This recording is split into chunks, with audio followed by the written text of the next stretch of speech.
everybody, this is Tracy. Today I want to talk about what is going on with jobs for people in high tech when they're over 50. So my husband is over 50. He's 56, like I am. And he lost his job. It's been about 6 months now since he lost his job. He was laid off. But that is not the first time he's been laid off.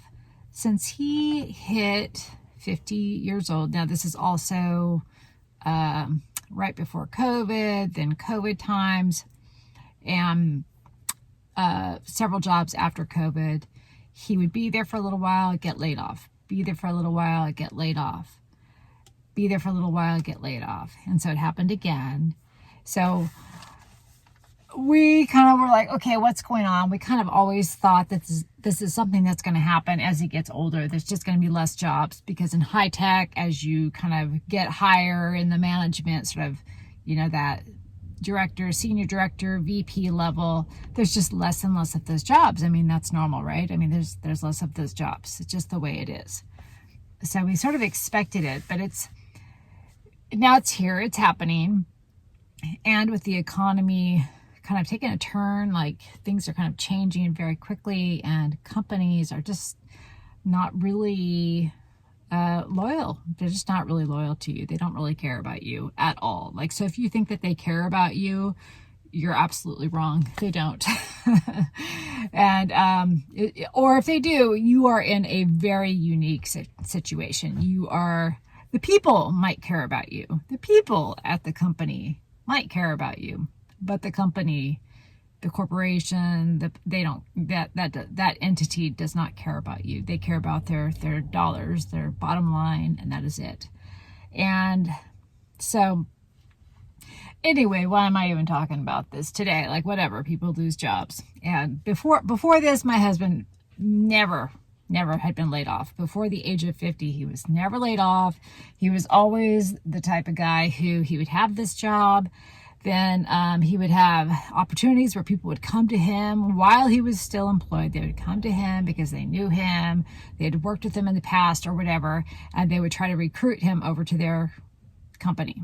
And so that happened all the time. Like, he just had jobs like falling in his lap before that.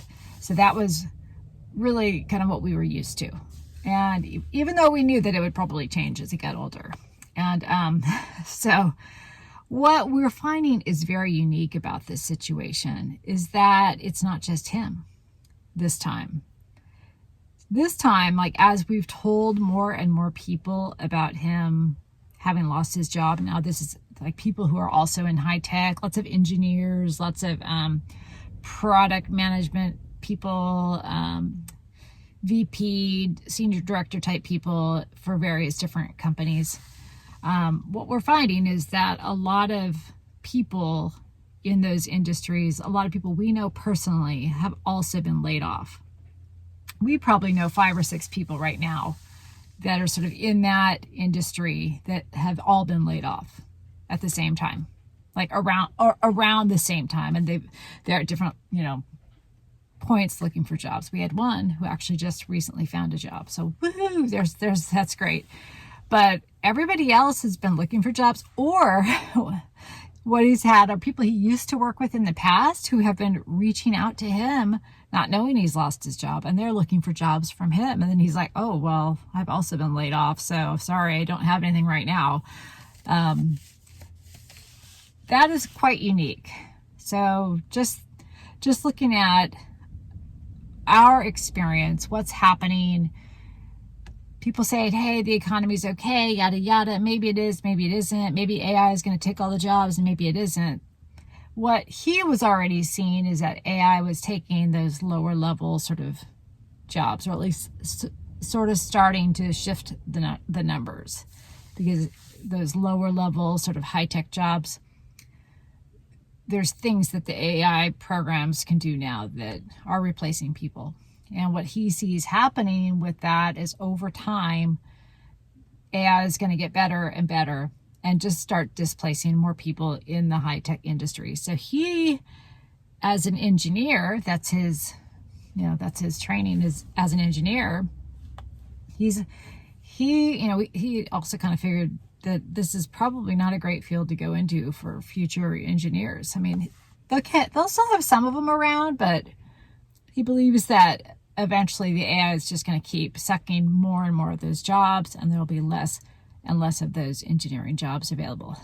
So, and what's going to happen over time is you're going to have this gap of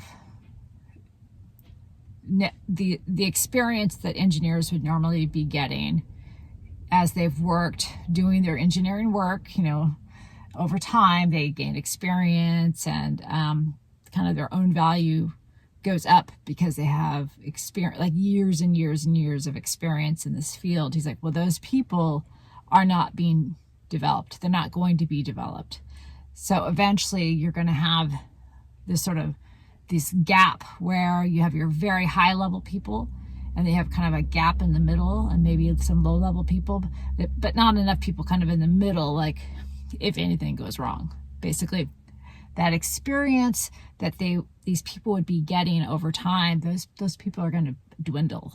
And so I said, well, maybe that'll be good for us eventually when when things hit the fan and they're looking for engineers, like actual human being engineers who can help.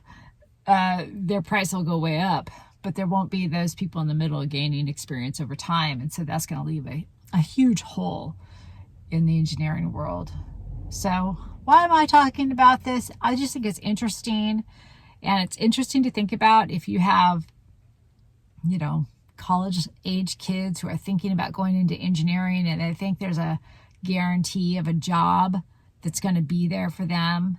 His perspective is that there's not going to be a guarantee of a job. And right now, he wouldn't advise our own children to go into engineering because he thinks those jobs are going to be pretty few and far between.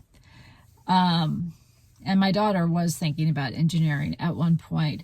If she really, really wanted to do that, he'd still be like, okay, you can do that, and we'll see what happens.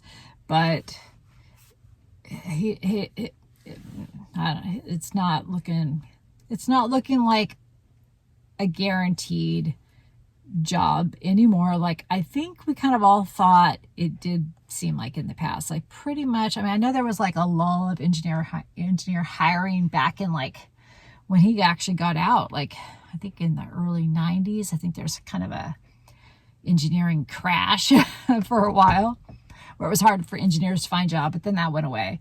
But it wasn't because of AI. It wasn't because there was some machine who could do their job any better. I'm not sure what it was about, but anyway, whatever. That lasted for a couple of years, I think, and then it kind of went back to normal. But now it's really looking like now there's something else here that's just going to replace you. So that's really just another field that we're looking at that we don't know if it's even going to be there for young engineers. So, engineering, go to school for that. It's going to cost you, between your undergrad and your graduate level education, it's going to cost you quite a bit of money. If you go away to school somewhere, you're going to pay about $150,000 for undergrad, and then you got your graduate work. That's another probably $60,000 around there. I mean, it's pretty darn expensive to go to school. So depending on how you're paying for that, that's just something to really think about. Like if you're going to get out of school and you're going to have $150,000 to about $250,000 worth of loans to pay off. Now, not everybody gets loans, but if you do, you're going to need to be able to pay off those loans. You're going to be really upset if you can't find the job that you trained for to do so that you can make money to pay off those loans. That is going to put you in a really bad place. So that's our 2 cents on that. Like you might want to think about some other industry. Not that we know what industry. I mean, I think it's kind of scary for kids right now. Like what can they go into that's guaranteed to still be there when they get out of college? I mean, things are changing so fast.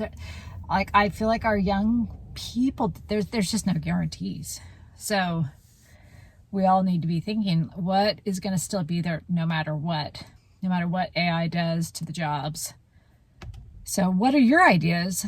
What do you think is still going to be there no matter what? What jobs either jobs or businesses they can start or whatever, like streams of revenue. What do you think is going to be there no matter what? What is probably going to be there? Like, I'd like to know, what do you think? I mean, one of my ideas is that people are still going to need a place to live. So having rental properties is good.